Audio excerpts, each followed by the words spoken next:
শুক্রবারে 2টা রাকাত জুমার নামাজ পড়তে গিয়েছি। আমার মতো নাফরমান তো আর কেউ হতে পারে না। অনেকদিন বছর রবের দরবারে হাজিরা দিতে পারি নাই, 5 ওয়াক্তের মাধ্যমে হাজিরা দিতে পারি নাই, রমজানের রোজাগুলা ভালো করে রাখতে পারি নাই, আদেশগুলাকে ভালো করে পালন করতে পারি নাই। তার ভিতর একটা লজ্জাবোধ শুরু হয়ে গেল, তার ভিতর একটা অপরাধ বোধ কাজ করা শুরু হয়ে গেল, নিজের ভিতর একটা গিল্টি ফিল কাজ করা শুরু হয়ে গেল।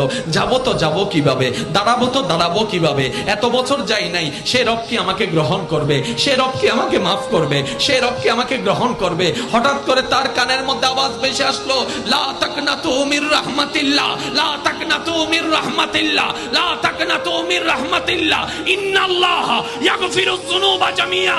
বান্দারে, তোর গুনাহ, তোর অপরাধ, তোর অন্যায় যদি আসমান পরিমাণও হয়ে যায়, লা তাকনাতু মির রাহমাতিল্লাহ, তোর রবের রহমত থেকে নিরাশ হোস না।